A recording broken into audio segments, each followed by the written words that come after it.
Today, we're going to dig deep into the topic of white nationalism, extremism, and radicalization. This is a topic we've covered a lot over the years on the David Pakman Show. We're going to be looking at some of my interviews that I've done with extremists. We will be talking about paths into and out of radicalization, including the effect of the internet on this. And this is the first time we're trying this, okay? We've tried having guest hosts in when I am not on the show. We've tried running old shows on days that I am not on the show. And today we are trying something totally different. This is a deep dive themed episode into the topic of white nationalism and extremism. Let's not delay any further and get right into it. I do hope to hear back from you about what you think about this format. What do you want us doing on days where there is not a new topical David Pakman Show, either for travel reasons or vacation or whatever the case may be? Let's get right into it.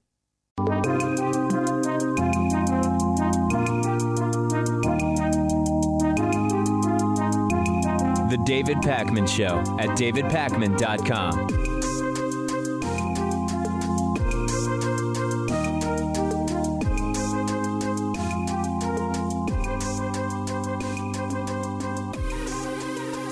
It's great to have Mark Potok back on the program. He's senior fellow at the Southern Poverty Law Center and editor-in-chief of the Intelligence Report. I was just reviewing, really over the last few days, but in a lot of detail over the last day, Mark, the new Intelligence Report. It talks about the rise of extremism in the United States during 2015. Let's sort of start with the most basic question, which is, in what areas are you seeing this increase in extremism? What types of groups and individuals?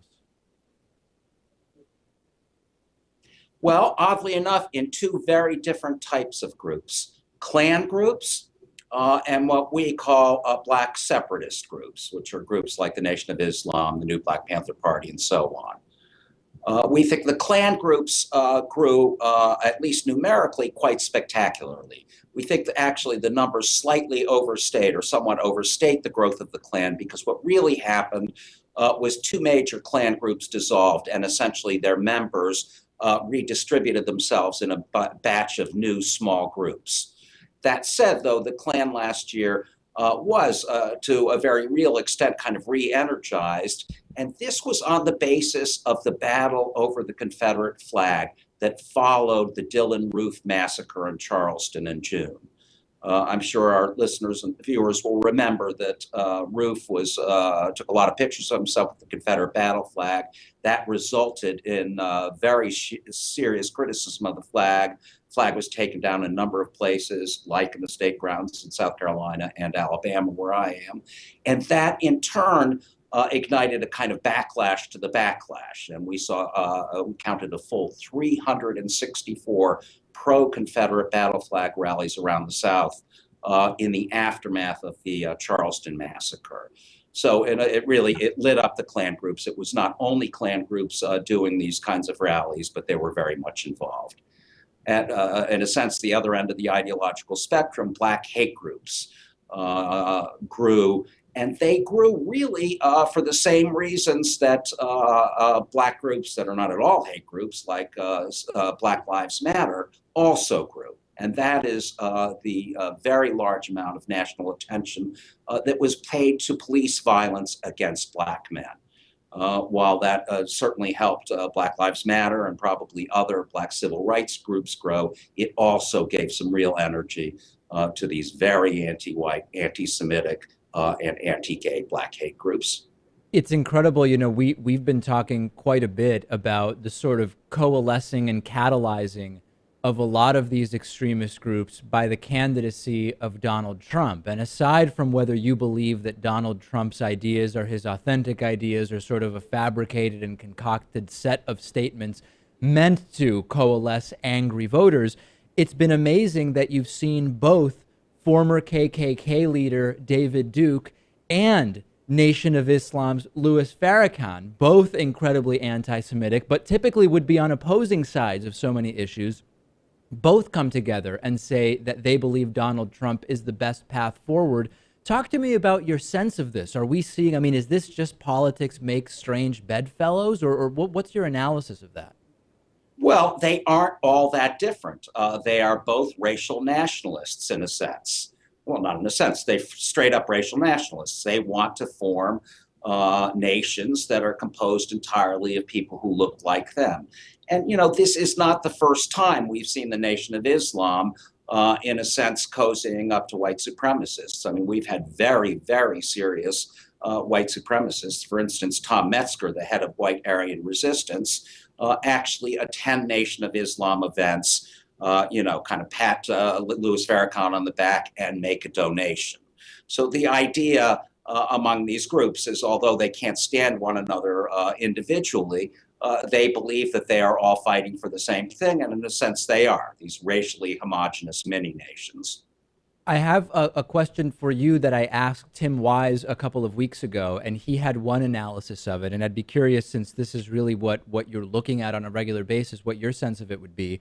Do you believe that the sort of current broader reality of the Republican Party, and in that I'm including the candidacy of Donald Trump, is it coalescing and sort of mobilizing and catalyzing existing extreme ideas that are already there? Or are people being sort of convinced or brought over to that side by these candidacies? No, I think in large part they're appealing to feelings that are already there.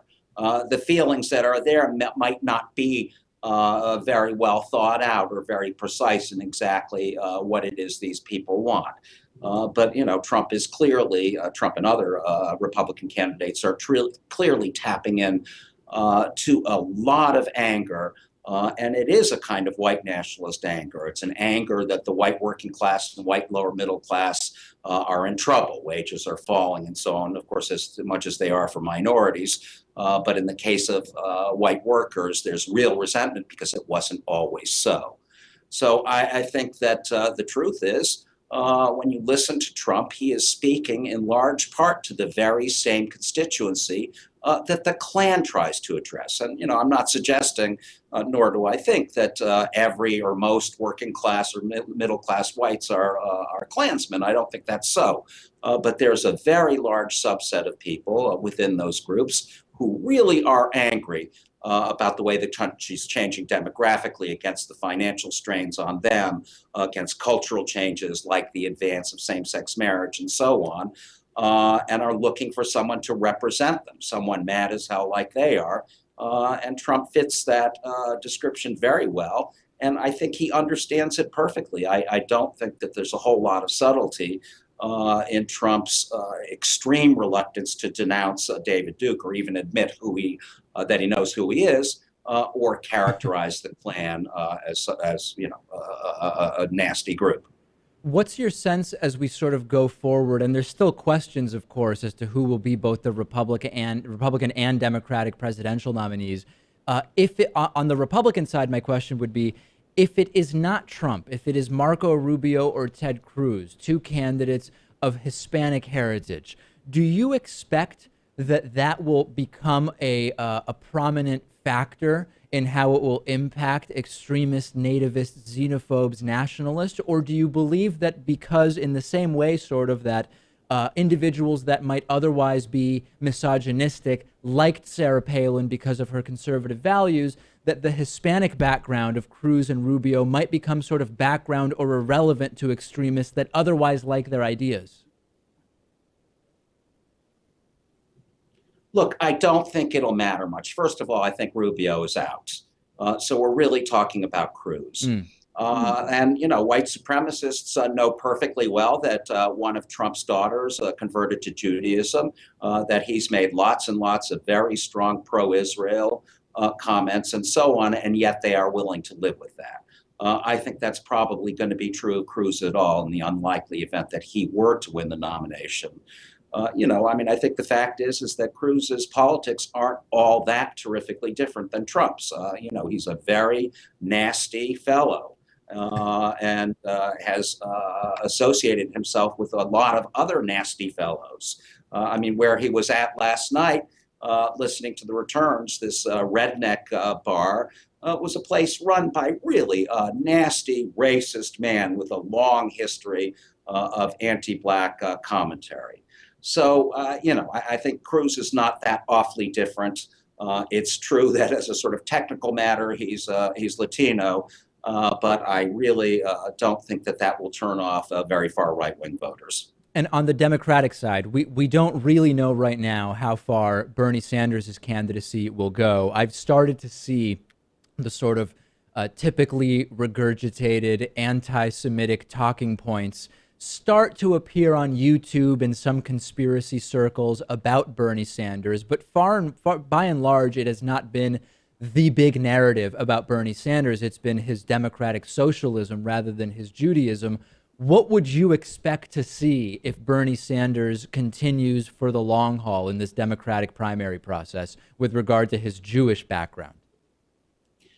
Well, I think if he seemed like a real contender to actually win the Democratic nomination, it probably would become more front and center for white supremacists. That said, in an odd way, there are aspects of what Sanders stands for that portions, at least, of the radical right don't disagree with. If you are a real National Socialist, you believe in the government doing a great deal. Many of the people I cover believe absolutely in cradle-to-grave health care, in all kinds of programs like that to support the community. Of course, the community to them is only, lily white, pure Aryans, and everyone else is excluded. But nevertheless, there are some elements of far-right ideology that are not totally remote from Sanders. That said, I think, they see Sanders as a leftist, a man of the left, which he is. And so, basically they will despise him. All right. Mark Potok, Senior Fellow at the Southern Poverty Law Center, Editor-in-Chief of the Intelligence Report. Mark, it's always so great to talk to you. Thanks for being on.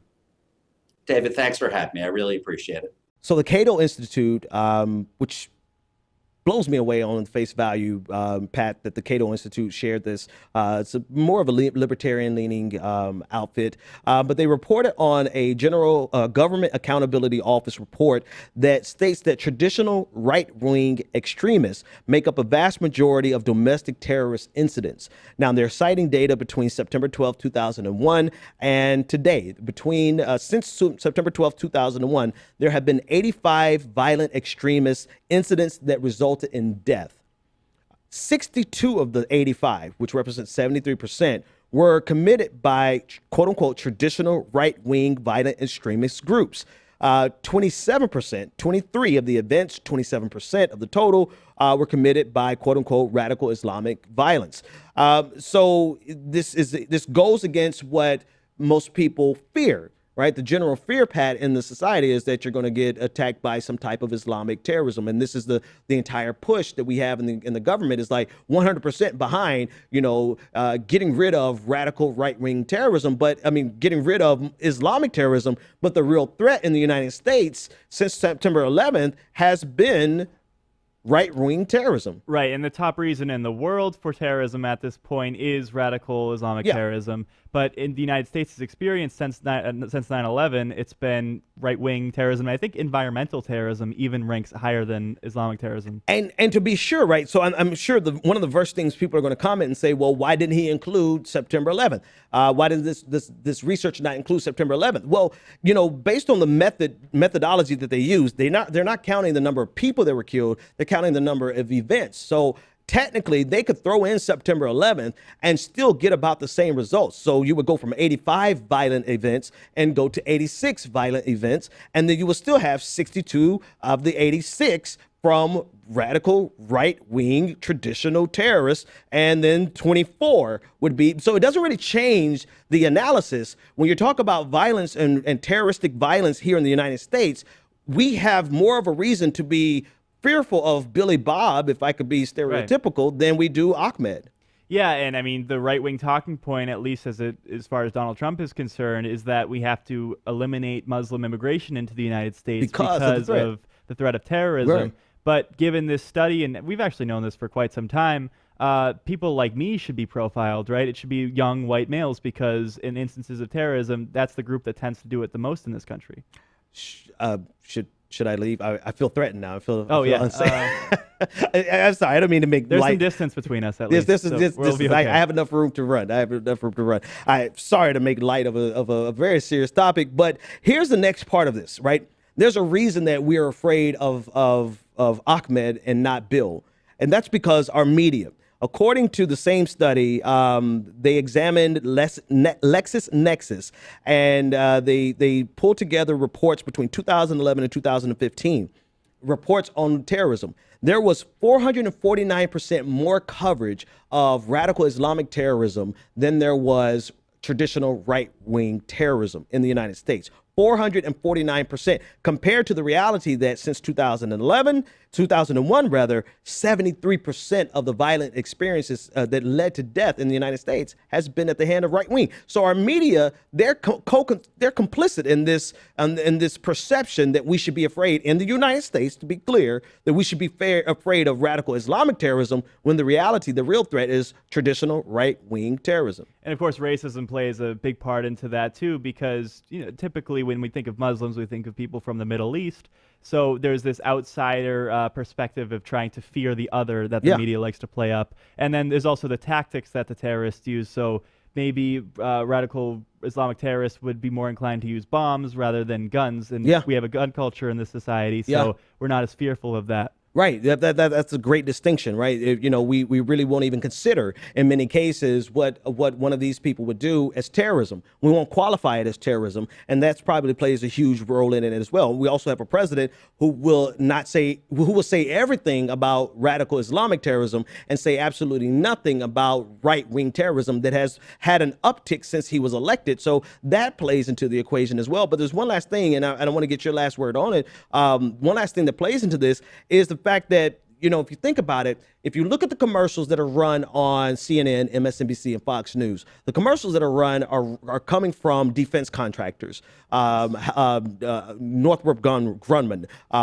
Lockheed Martin. They run, and if you think about it, there is no money whatsoever for the defense contractors in waging a war against right-wing terrorism in the United States. There is plenty of money in waging war against Islamic terrorism abroad. So if you think about it, there's a vested interest into keeping the conversation being about 449% more coverage on radical Islamic terrorism, because there's actually money in the fear that Americans have of radical Islamic terrorism. Yeah, and that conflict is patently clear, because I don't know about you, but I'm not out there buying aircraft carriers and planes and ammunition and all this stuff. It's directly to appeal to the media outlets. 100% so. It has absolutely nothing to do with the audience that's watching, because there's not a single person who's watching MSNBC who's going to buy something from Lockheed Martin. But you said it best. So, but this is the problem, and there's so many layers of responsibility to this. But the fact of the matter is, in the United States, since September 11, 2001, there have been more incidents of traditional right-wing terrorism than there has been radical Islamic terrorism. Yet there has been 449% more coverage of Islamic terrorism than traditional right-wing terrorism.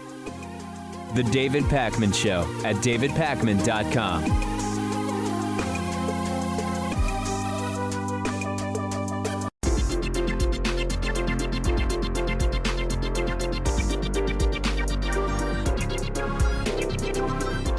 The David Pakman Show at davidpakman.com. I've been talking to you for a while now, and I even did a couple of interviews about the sort of signaling that Donald Trump has done to white nationalists and white supremacists with the things that he says and the policies that he proposes. And I've made the point before, and even white nationalists have made the point before on this program, that when Trump stops sort of short of what would be a much more obvious identification with white nationalism or white supremacy or sort of established xenophobia, if Donald Trump's statements have the effect of coalescing those groups, if those extremists see Trump as the best path, the most likely path to getting the world that they want, it kind of doesn't matter whether Trump is personally a white supremacist or a white nationalist or anti-Semitic or racist or xenophobic or whatever, because the impact on those groups and on policy still remains if that's how he's perceived by those individuals. And Richard Spencer, one of the most well-known white nationalists, I think at this point I would say in the world, was on the program, and he said, we get Trump can't say all of the things. We are choosing to ignore that Trump's daughter converted to Judaism and Trump's son-in-law is Jewish. We understand the signals he sends, and we see him as our best path forward. And along those lines, there's a really interesting report in the New York Daily News who spoke to a former white nationalist named Derek Black, who's actually the son of, I think it's Don Black, I forget the name, of another very well-known white nationalist.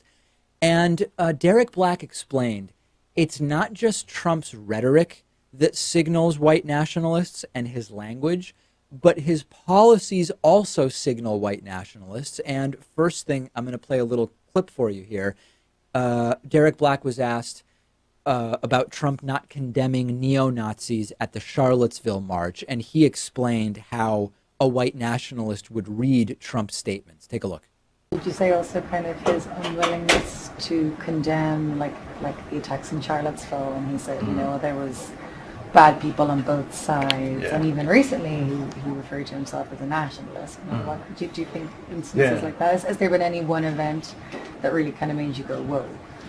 The fact that he wasn't willing to condemn Charlottesville absolutely shocked me, because up till that point I had thought there's a lot of overlap in the things that he believes and the things that white nationalists believe, and that was shocking. But it could at least feel like if he had the opportunity to condemn white nationalists that he always would, and he didn't do that, and that was very alarming. The fact that he could look at an outright white nationalist event with Nazi flags and say that there are some of those people are really good and what they're marching for is itself good, that was just absolutely mind-boggling. And then you get into the material where Derek Black goes on to say during the interview that when you look at the package of policies that this administration has supported or proposed or sort of shown an interest in, it's a very clear signal to white nationalists. Limiting immigration from, we can say it now, shithole countries, and increasing immigration from Norway, or moving immigration from those countries to Norway, that's a very clear policy signal. Shutting down all Muslim immigration.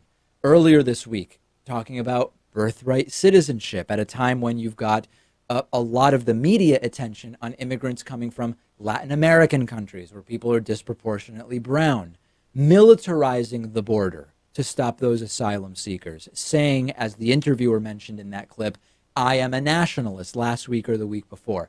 When you step back for a second and realize that Trump's Jewish son-in-law isn't really the important thing here, you see the big picture. And this is an ex-KKK guy, son of one of the most prominent white nationalists in the country, in the world, explaining how the white nationalists see Trump. And then when you see something like this next clip, you are immediately, if you're a white nationalist, going to say, that is my guy. Remember when Trump did this? I want to ask you about the Anti-Defamation League, which this week called on you to publicly condemn unequivocally the racism of former KKK Grand Wizard David Duke, who recently said that voting against you at this point would be treason to your heritage. Will you unequivocally condemn David Duke and say that you don't want his vote or that of other white supremacists in this election? Well, just so you understand, I don't know anything about David Duke, okay? I don't know anything about what you're even talking about with white supremacy or white supremacists. So I don't know. I mean, I don't know, did he endorse me or what's going on? Because, you know, I know nothing about David Duke. I know nothing about white supremacists. And so you're asking me a question that I'm supposed to be talking about people that I know nothing about. The idea that Trump knew nothing about it is ridiculous. We later found out that he did. But does the question, do you condemn David Duke, really need a clarification 24 hours later? Relevant quote, Andrew Gillum recently said about his opponent, Ron DeSantis in Florida. Now, I'm not calling DeSantis a racist. I'm simply saying the racists believe he's a racist. And that is what applies here to Donald Trump and to this issue. Richard Spencer has said it. Former KKK people are saying it. It's the reality, folks. If he is perceived as white nationalist or xenophobic or whatever else by those individuals, that's what matters. And he's coalescing and activating them. Am I wrong? Well, let me know. I'm on Twitter at dpakman. And the show is on Twitter at David Pakman Show. Let's, I think we have time for one more caller. So we're going back to 717, who wasn't there before. 717 seems to really want to get on, so I'm hoping this time we'll be able to hear 717. Go ahead. Hey, can you hear me? We can. Who's this? Okay, yes, this is Logan. How are you? Good. Go ahead, Logan.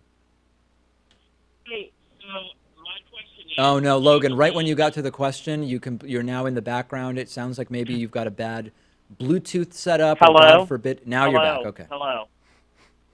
Hello, can you hear me? Yes, go ahead, Logan, with the question before we lose you, buddy. Yes, so candidates like Don Blankenship, the neo-Nazi from California, do you believe that the media vilifying these people is giving them free press? Now, thankfully, as you saw on Tuesday, Don Blankenship lost and was demolished, but candidates like Roy Moore almost won. Donald Trump definitely won. So do you believe that the media is somehow culpable for this? Well, listen, here's the thing. You will anytime any extremist is given any airtime of any kind, you will get an argument from some that say you're giving them a platform. If you didn't give them a platform, they would just go away. I think history tells us that not giving them a platform actually allows these ideas to, use whatever word you want, fester or ferment or build power or whatever.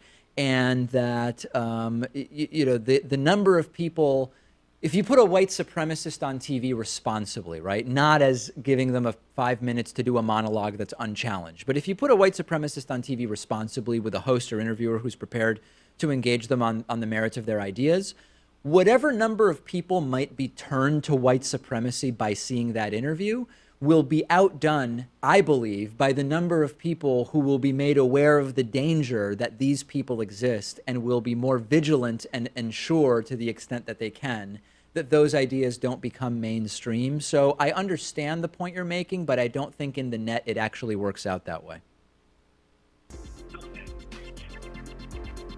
All right, I think he said thank you, but I think Logan might have the worst connection today.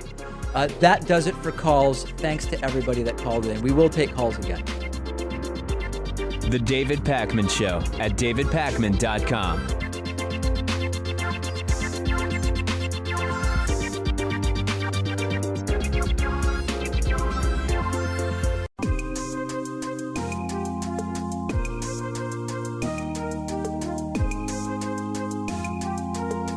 Welcome back to the David Pakman Show. Now, on this program, we are different than some other so-called liberal shows. We use the term Islamic terror. Some don't. Islamic terror is a thing. We discuss the realities that, for example, according to a Pew Forum study from a couple years ago, out of the 1.62 billion Muslims that are on Earth, or were at the time, 748 million at the time of the survey believe that the death penalty is an appropriate punishment for adultery. That's extreme, that's disturbing, and I have no qualms whatsoever about telling you that. However, we also know on this program that in the United States, most terrorists are white, American-born men, not foreign Muslims, not people coming in with refugee status from Syria or from whatever other country. Terrorism from Muslims, terrorism perpetrated by Muslims, receives disproportionately more attention in the United States from politicians, from reporters, from corporate media. And the reality is, as we've said before, right-wing extremists pose a much greater threat to people in the U.S. than terrorists connected to ISIS or similar organizations. And I'll remind you about the article in the New York Times. It was a few months ago. UNC professor Charles Kurtzman and Duke professor David Shanzer explained that Islam-inspired terror attacks accounted for 50 fatalities after the 9/11 attacks, while right-wing extremists accounted for 337 attacks per year in the decade after 9/11, causing over 250 fatalities. So two really important takeaways. And remember that part of the goal of terror is to create fear and to create blowback with the security state and to make people live in fear and without privacy, okay? So two takeaways here. Number one, in the United States, you are way more likely to be the victim of white US-born terrorists than Muslim foreign-born terrorists.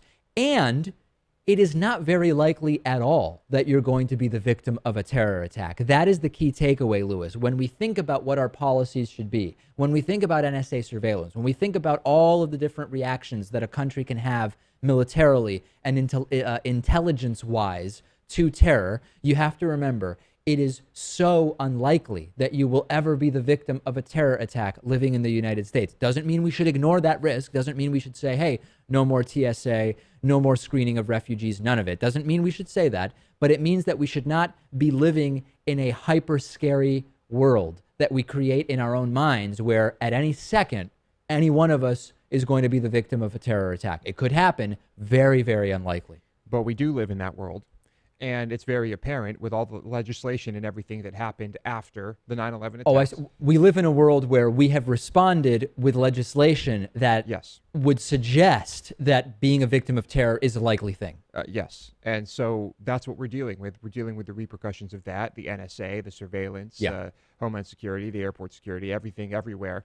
And so, in a way, those Islamic terrorist attacks have had a much greater impact. Absolutely. Despite not being as frequent as the ones we're talking about here. And so, so we're still victims. I think we're all victims. Even local law enforcement agencies know the reality of this. Of the 382 agencies that Kurtzman and Schanzer spoke to, 74% said anti-government extremism is one of the top 3 terrorist threats in our jurisdiction. Only 39% said that extremism connected with Al-Qaeda or like-minded terrorist organizations is one of the top 3 threats. So local law enforcement that seems to base their opinions on what is actually happening seems connected to reality. It's federally and for political reasons that we've seen what has happened take place. Right. The climate of fear that has been created. And, it's going to take a long time to get over that. But certainly, Dave, I don't like living in a world full of people who are afraid all the time.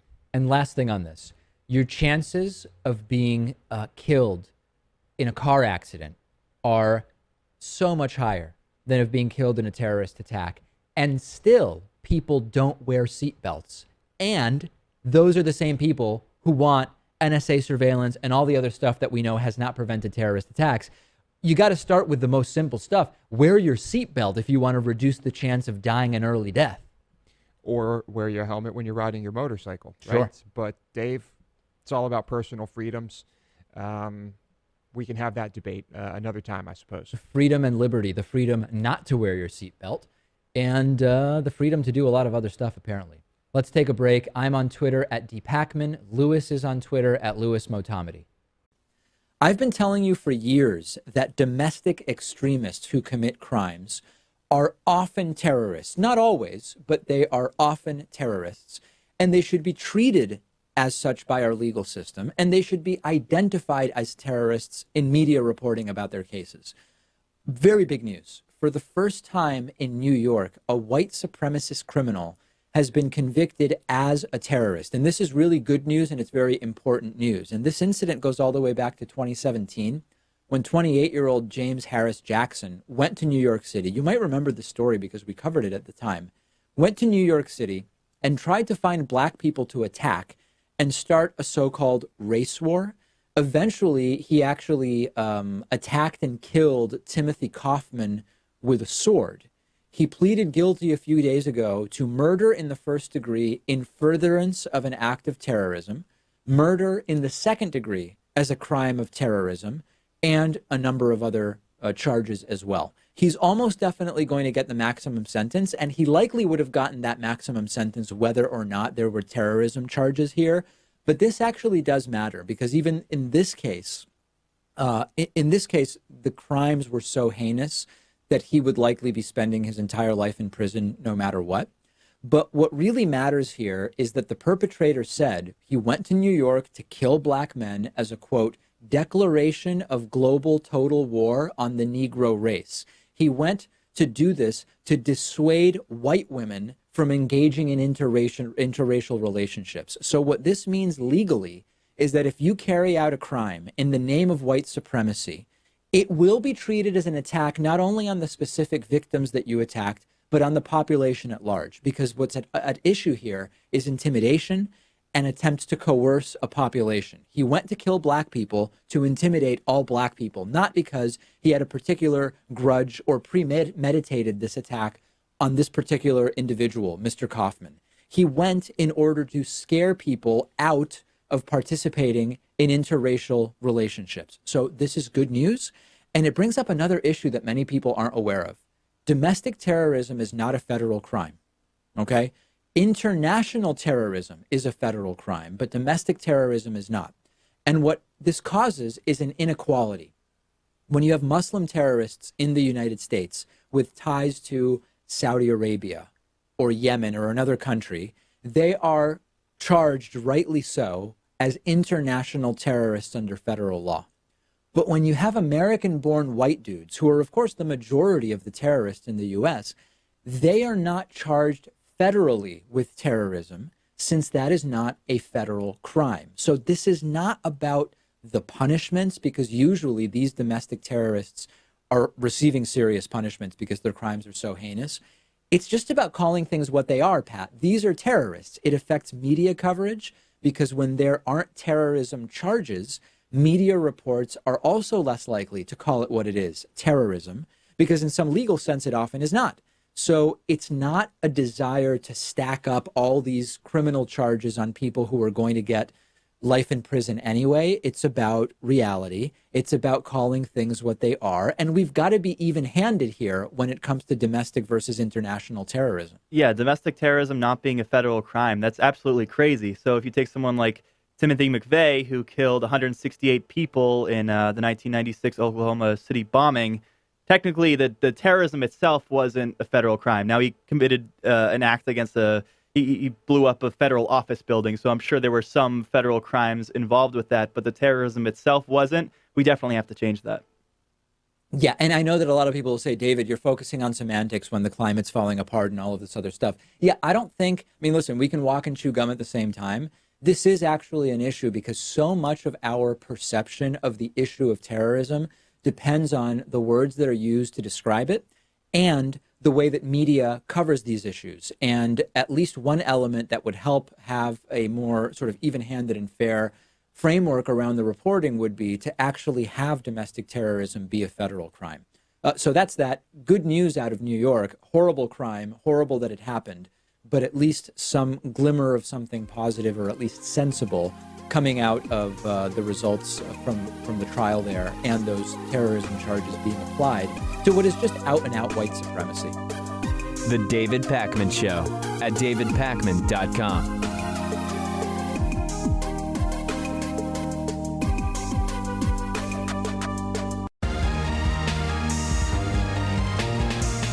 The David Pakman Show at davidpakman.com.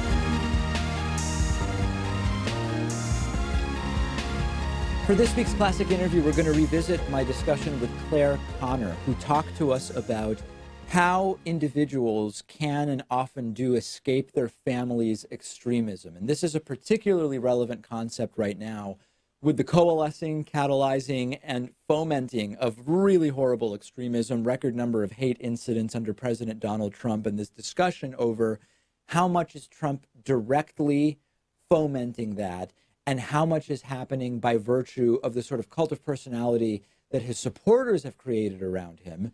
The discussion with Claire Connor, never more relevant, at least during the time of the David Pakman Show's existence, than it is today. We will go to my interview with her from nearly 6 years ago and think about it as I reviewed it over the weekend, thinking about it in the context of the Trump presidency and the coalescing and fomenting of extremism that we've been tracking now for more than 2 years. Today, Claire Connor is with us. Her new book, Wrapped in the Flag, is her story of being raised by extremist parents in a household that embraced the John Birch Society and the radical right.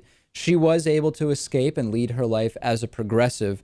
Claire, it's so great to talk to you. And I'm on this program, we do a lot with extremism, and many times we talk to extremists. Just last week, we had a white separatist, self-described, and talked with him about his goals and his ideas and kind of where his beliefs came from. You have a very different situation, which is that your parents were two of the first Chicago members of the John Birch Society, and you were in a situation where the upbringing clearly should have led you maybe to be a right-winger, but that's not how it ended up. So let's start first with kind of your upbringing and what that was like. Well, first of all, I thank you very much for having me, David. I'm really excited to have this opportunity to talk to you and to your audience. First thing I think people need to understand is the John Birch Society in the 1960s was the best funded, most successful, and most powerful right-wing populist organization that the United States had ever seen. We'd had populist right-wing movements before, but in this particular case, the founder of the John Birch Society, a fellow named Robert Welsh, actually figured out how to get all of the membership working on the same thing at the same time. And he used a very monolithic approach. So what he said is what the John Birch Society did. This is not an organization that embraced the concept of democracy, either within itself or for the country at large. My father was the first member of the John Birch Society in the city of Chicago, and my mother was the second. They believed so much in the cause that in 1959, they wrote a check to the John Birch Society for $2,000 for 2 life memberships. That would be like you, David, writing a check for $12,500 today for membership. They were true believers. My father became a member of the National Council in 1960 just after the National Council, which is an advisory group to Robert Welsh, just after it was founded. So interestingly enough, he remained on the leadership for 32 years. This is not a man who changed his views, backtracked, or rethought his positions. He remained a true believer all of his life. And even after I left the Birch Society, he was constantly recruiting me back into the cause. So as you were growing up, I mean, at what point did you, for a certain time, kids kind of don't know that there are really other options, right? It's just what your parents tell you. That's the status quo. It's your frame of reference, period. What was the catalyst that made you start to kind of reevaluate where you were politically? Well, I think people think that there was like this moment when I leapt up and said, I'm not doing this anymore. Actually, the story is much more complex than that. And I think it's an object lesson for anybody who thinks about how people live in extremism. It takes a long time. I tell audiences it was like 1 step forward, 2 back, a half a step forward. I wanted very much to please my parents. I loved my father. I loved my mother. And they were very powerful, strong, and compelling people. So it took probably 25 years of reading and struggle before I was finally able to say, this is not my vision for America. I don't believe in what the John Birch Society is preaching. Now, the first step forward for me had to do with meeting a fellow named Revelo Oliver when I was 14 years old. Revelo Oliver was one of the John Birch Society leaders, like my dad. And once my father became a leader, a whole parade of Birchers went in and out of our life. Our home in Chicago was like the stopping point for Birch leadership. Revelo Oliver used to come over quite often. And he was a fellow who was very educated, a classics professor, but he had a profound impact on my parents because Revelo Oliver did not believe that there was a Holocaust during World War II. Huh. So suddenly, even though I'd been raised in a Jewish neighborhood and had learned about the Holocaust when I was a little girl, even before the word Holocaust was applied to the horrors in Germany, suddenly my father was saying, well, the Germans were really just trying to stop the communists from taking over in Germany. I thought my father had lost his mind. And I was positive Revelo Oliver had helped him. Now, that may not sound of particular significance to people until you think about this. Dr. Revelo Oliver, if you Google him today, you'll find out that Revelo Oliver was the father of the neo-Nazi movement. Right. So when you talked to that white supremacist last week that you were sharing about, David, he would have been very knowledgeable about Revelo Oliver. Revelo Oliver has coined the term hollow hoax And that term is used all across the anti-Semitic far right today. In addition, Revelo Oliver talked to Andrew Pierce, who was originally a bircher. Andrew Pierce talked him into writing a novel about the white supremacist takeover of America. That novel is called the Turner Diaries. Now, interesting about the Turner Diaries, when the police stopped Timothy McVeigh about an hour after the Oklahoma City bombing, what did they find in his car but excerpts from the Turner Diaries? Incredible, incredible. Yeah. You know, we only have a few minutes left, and there's a lot of other things I wanted to touch base with you on. So a few things I wanted to ask about. One was, before your parents passed away, ultimately, what was your relationship like with them, or how did it change as a result of your changed political views? It was a very, very contentious relationship. I lived in the same town with my parents, so I had a lot of responsibility and concern toward the end of their lives, and did everything I could to help them. But they were very, very angry. I think one of the keys to understanding the far right is they are angry. They are angry. They are angry at the government, and they're angry at people who don't agree with them. So my mother used to say, "You are a disgrace to the country and to our family." But the most important thing that I want to share with people is I learned something from living in the radical right. I learned that extremism breaks families. It breaks families apart. It destroys relationships. It is full of a sort of paranoia and hate that's really bad for families. But more important than that, I don't want extremism to break my country. So that's why I wrote my book, to share the story of what it's like growing up in extremism, how I escaped, and why it matters to the United States today. So how did you, now with your children, taking in what you learned and what you've experienced with the dynamic with your parents, how is the conversation about politics happening around your children? Because the case could be made that maybe they on their own might choose right-wing beliefs, and it could be just as wrong for you to push progressive beliefs onto them. I think that there would be diverging views about that, but how have you handled politics with your children?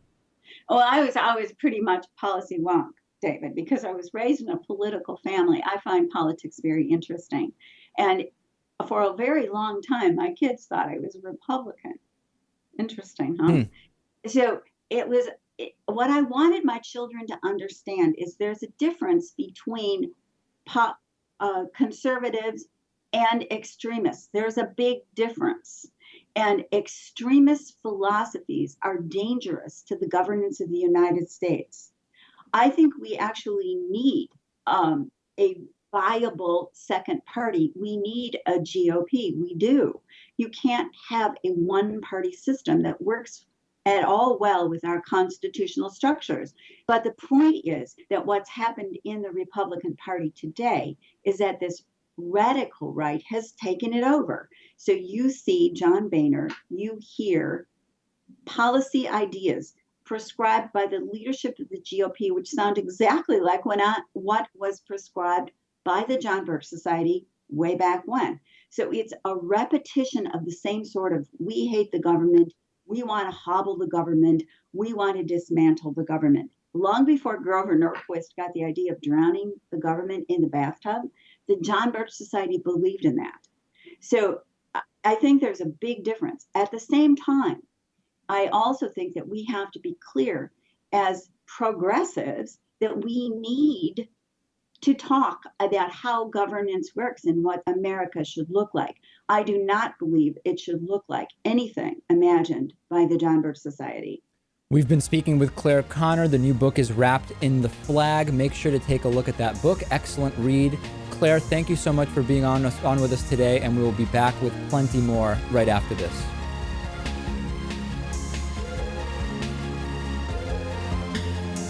The David Pakman Show at davidpakman.com.